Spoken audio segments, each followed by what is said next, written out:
audiences and judges alike. Thank you for coming here on such a short notice. Allow me to be the narrator of our story tonight. But first, let me introduce myself. My name is Abraham Nathanael, and I am currently studying at Kristen School of Petra, Malang at Jawa. Before I begin telling you the story, let me change my clothes first. Alright, that should do it. Now, this story begins one day under the sea surface. The fishes eat, sleep, and live among each other happily. Truly, a beautiful sight to be seen. But below it all lies something in the deep ocean. Something big, scaly, savage, and terrifying. It should not have seen the lights of day.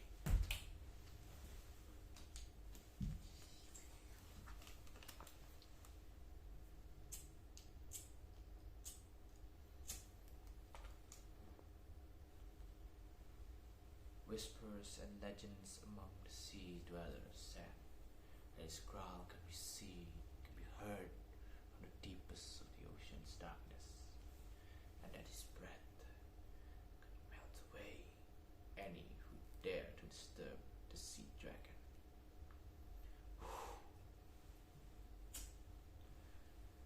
The great sea dragon, Jagateru. But it was not always the terrifying beast that I had mentioned a while ago.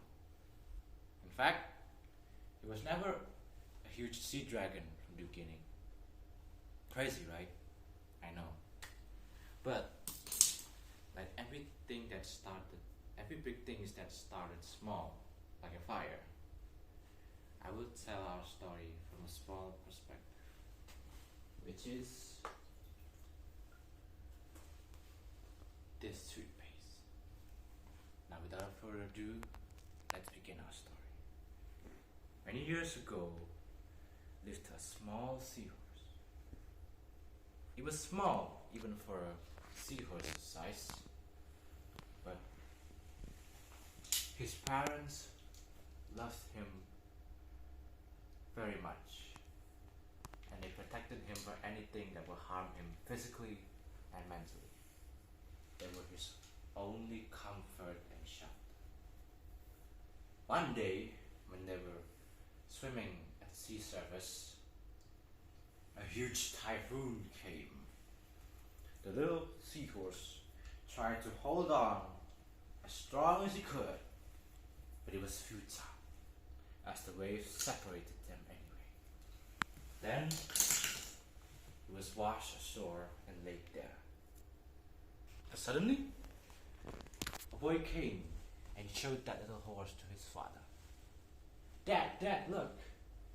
I found a seahorse at the beach. Come. His father replied sternly. Not now, my son. I must go fishing for our food. Why don't you go home early right now? The boy came home with a sad face. But he remembered that he must save this poor seahorse. So he quickly filled the pond with water and rock and put the seahorses there. Luckily, the seahorse was saved the next day. Malang, where are you? His father called out to him. He saw that his father had caught many fishes last night. Then his father asked, Malang, why is there a pond in the middle of our house? Oh, this pond?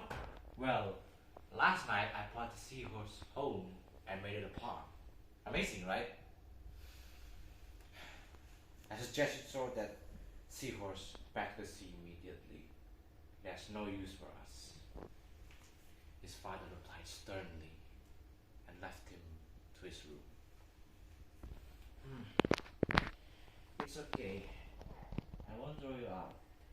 Instead, I'll name you Arwa. Yes. Hello, Arwa. I am Malang. Let's be the best of friends. From then on, Malang and Arwa were inseparable. One night, when Malang was almost asleep, he heard a strange voice coming from the park. He checked and saw something extraordinary.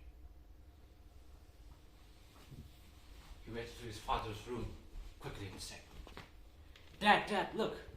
I need to show you how Allah moved the rocks on the bottom of the pond. But then his father replied, saying it was just his daydream, which angered Malang very dearly. Curse him! It's okay. I'll show you to my friend tomorrow. They'll be amazed by you. The next day, Malang's friend came, but Allah didn't show any tricks to them, so his friends were furious.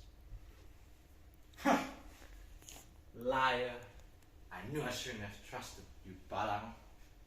Come, let's leave Malang be with his magical seahorse. Oh my god. Magical seahorse, huh?